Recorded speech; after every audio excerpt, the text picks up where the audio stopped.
नमस्कार बच्चों, गायत्री विद्या मंदिर के यूट्यूब चैनल में आप सबका स्वागत है।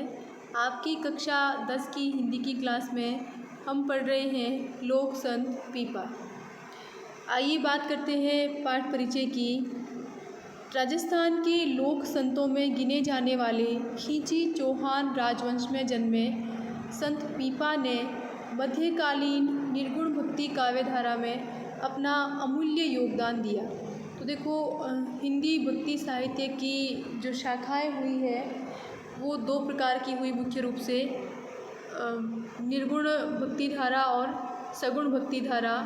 तो जो निर्गुण भक्ति धारा है उसमें उसकी भी दो शाखाएं हुई, निर्गुण भक्ति धारा की ज्ञानाश्रयी और प्रेमाश्रयी शाखा।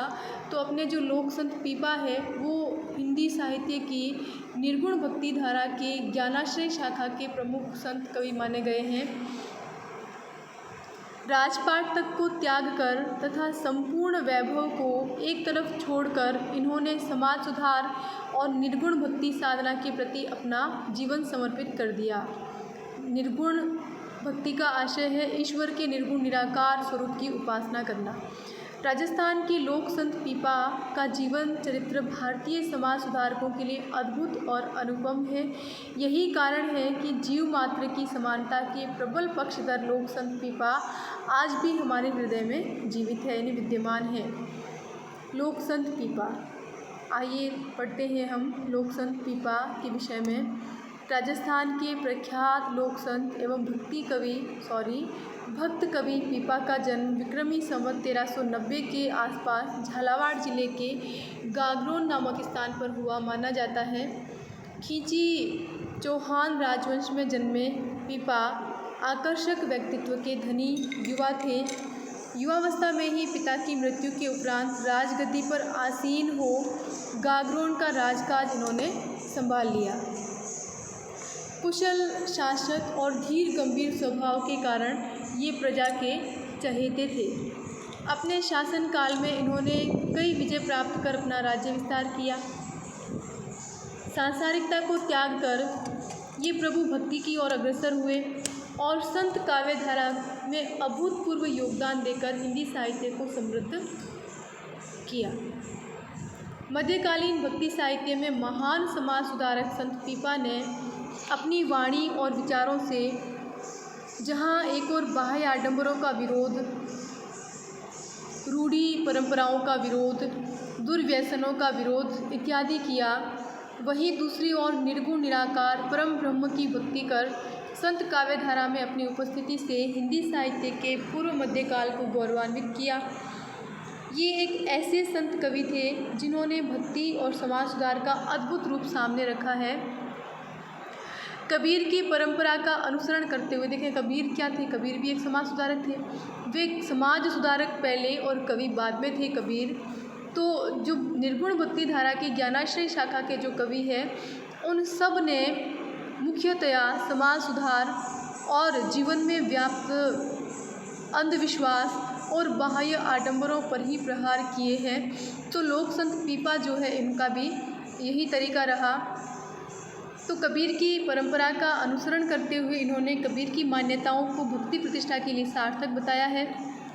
अपनी वाणी में संत कबीर को ये झूठी सांसारिकता और कलयुग की अंधविश्वासी रीतियों के खंडन के रूप में प्रस्तुत करते हैं और कहते हैं कि यदि कबीर न होते तो सच्ची भक्ति रसातल में पहुंच जाती, यानी कि धरती से भी बहुत नीचे चली जाती, गहराई तक भक्ति की भावना, सच्ची भक्ति की भावना। जे कली नाम कबीर न होते तो लोक वेद अरु कलयुग मिली करी भक्ति रसातली देते।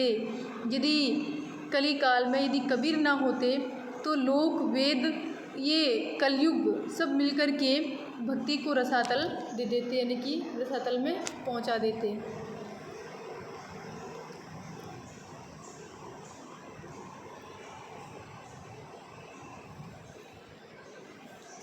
कहा जाता है कि पहले पीपा मूर्ति पूजक थे, देवी दुर्गा के उपासक थे। उस समय भारत में वैष्णवों का बहुत बोलबाला था। एक बार इनके राज्य में वैष्णव भक्त मंडली आई जिनके मुखिया ने इन्हें परमात्मा के आगे शुद्ध हृदय से आराधना करने और काशी जाकर गुरु रामानंद गोसाई से मिलने की सलाह दी। यह सुनकर पीपा अपनी रानी सीता सहित काशी की तरफ चल पड़े। जब त्रिकालदर्शी स्वामी रामानंद, त्रिकालदर्शी यानी तीनों कालों को देख लेने वाले स्वामी रामानंद को पीपा के आने का समाचार मिला तो उन्होंने आश्रम का दरवाज़ा यह कहकर बंद करवा दिया कि हम गरीब हैं, राजाओं से हमारा क्या मेल। पीपा ने उसी समय अपना सारा धन निर्धनों में बांट दिया और लाव लश्कर यानी अपना सारा सैन्य ठाट बाट वापस गागरोन भेज दिया। उसके पश्चात गुरु रामानंद के पास आकर दंडवत चरण पकड़कर निवेदन किया कि महाराज, इस भव सागर से पार होने का साधन बताओ, इस भव संसार रूपी समुद्र से पार होने का माध्यम बता दो, जरिया बता दो। स्वामी रामानंद ने राम नाम सुमिरन की आज्ञा देकर कहा, राम नाम का आंचल मत छोड़ना, राम नाम ही सर्वोपरि है। पीपा की सोई हुई आत्मा जाग उठी। रामानंद जी से दीक्षा लेकर वे उनके शिष्य बन गए। पूर्ण उपदेश प्राप्त कर वे गागरोन वापस लौट आए। यहाँ आकर उनकी दिनचर्या ही परिवर्तित हो गई। दिन रात हरि सुमिरन में समय व्यतीत होने लगा। हरि सुमिरन अर्थात प्रभु के स्मरण में। राजकाज से मन उचट गया। राजपाट को वे अहंकार और भय का कारण मानने लगे कि इसकी वजह से अहंकार उत्पन्न होता है, साम्राज्य खोने का भय रहता है। एक दिन ऐसा भी आया जब वे सब कुछ त्याग कर वैराग्य धारण कर प्रभु भक्ति में लीन हो गए।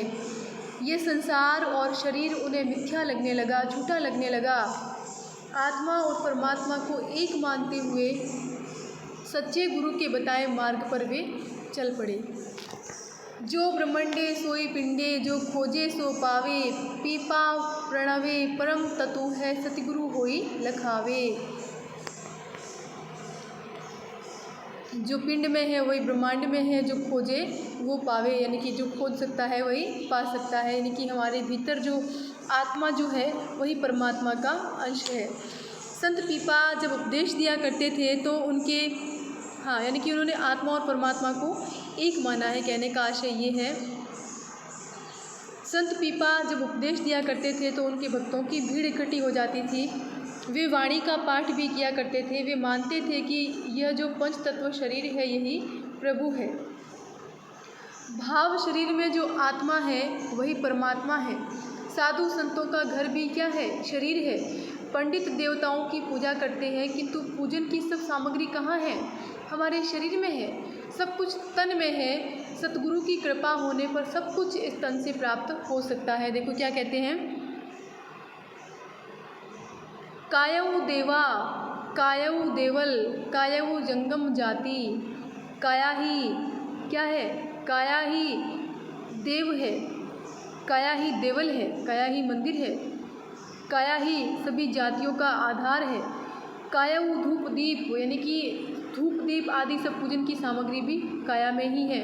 कायऊ पूजऊ बाती, वेदा कायऊ पूजऊ पाती, यानी कि सब कुछ हमारे शरीर में है और यदि गुरु की कृपा हो तो ये सब कुछ हमें इस तन में प्राप्त हो सकता है।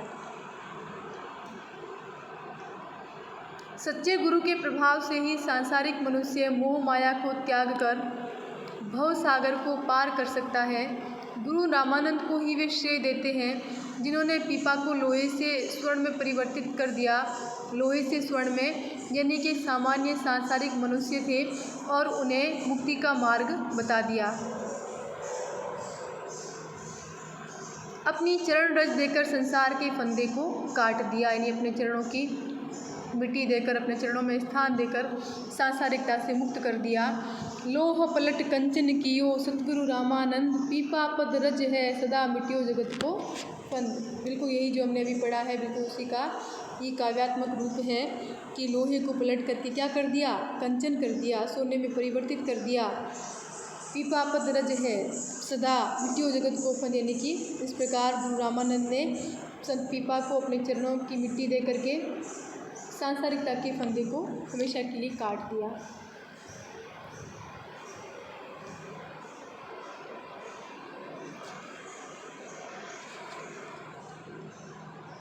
पीपा की मान्यता थी कि समाज में कोई छोटा बड़ा नहीं है, सब एक ही ईश्वर के बंदे हैं। ईश्वर के सामने सभी जीव समान हैं। परम पिता परमात्मा अपनी संतान में कभी भेदभाव नहीं करता। उसकी दृष्टि में कोई ब्राह्मण कोई शूद्र नहीं है।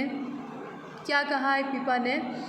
एके मार्ग ते सब आया, एके मार्ग जाही, एके माता पिता सब ही के, विप्र शूद्र कोई नाही। यानी कि सब लोग एक ही रास्ते से संसार में प्रवेश किए हैं, एक ही मार्ग से वापस भी जाएंगे।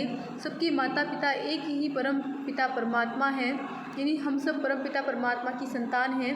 विप्र शूद्र कोई नाही, फिर गरीब और शूद्र, छोटा बड़ा कोई नहीं, अमीर गरीब कोई नहीं, सब समान हैं। पीपा जी के इन्हीं उपदेशों के प्रभाव से कृष्ण की अनन्य भक्त मीराबाई भी प्रभावित हुई थी। पीपा के भक्ति भाव और समर्पण से ही प्रभावित होकर वे उनसे मिलने पहुंची थी। मीरा ने अपनी पदावली में पीपा से अपने मिलने का संकेत भी दिया है। पीपा को प्रभु परचो दिनो दियो रे खजानो पूरी। कौन कहता है? मीरा। कि पीपा को प्रभु ने पर्चा दिया, पूरा खजाना दे दिया। पीपा ने अपनी भक्ति भावना द्वारा समाज में उपेक्षित वर्ग के हृदय में आत्मविश्वास, आत्मनिर्भरता, हिम्मत, दृढ़ निश्चय जागृत करते हुए समाज के रूढ़ि बंधनों को तोड़ने की चेतना का भाव जगाया। राजा होते हुए भी अपना संपूर्ण वैभव त्याग कर समाज सुधार और निर्गुण भक्ति साधना के प्रति उन्होंने अपना जीवन लगा दिया। ये उनके जीवन की सबसे बड़ी विशेषता है। लोक संत के रूप में पीपा इसीलिए भी अति प्रिय थे क्योंकि वे हिंसा के घोर विरोधी थे। मांस भक्षण की वे सर्वथा निंदा करते हैं, मांसाहार को वे वर्जित मानते हैं। क्या कहते हैं अपनी वाणी में? जीव मार जीवण करे, खाता करे बखान, पीपा परतख देख ले, खाली माही मसान। क्या कहते हैं? पीपा कहते हैं कि जो जीवों को मार करके, जीव हत्या करके जो भोजन करते हैं और खाते हुए उसका बखान भी करते हैं, पीपा कहते हैं परतख यानी कि प्रत्यक्ष अपने सामने देख लो, थाली में क्या है? शमशान, क्योंकि मरे हुए जीव पड़े हैं वहाँ। संत पीपा ने इसी प्रकार उपदेश करते हुए भ्रमण किया। जहाँ जहाँ वे जाते उनके भक्तों और अनुयायियों की संख्या बढ़ती जाती। जिस किसी को भी पता चलता कि पीपा राजगद्दी त्याग कर भक्त बने हैं तो भीड़ की भीड़ उनके दर्शन करने आ जाती। बड़े बड़े राजा, नवाब, धनिक आदि उनके उपदेश सुनते। पीपा जी निर्गुण निराकार ब्रह्म का उपदेश देते और मूर्ति पूजा का खंडन करते। देखें, इस वीडियो को हम यहीं पर ख़त्म करते हैं। इसके आगे पढ़ेंगे हम अगले वीडियो में। तब तक के लिए धन्यवाद।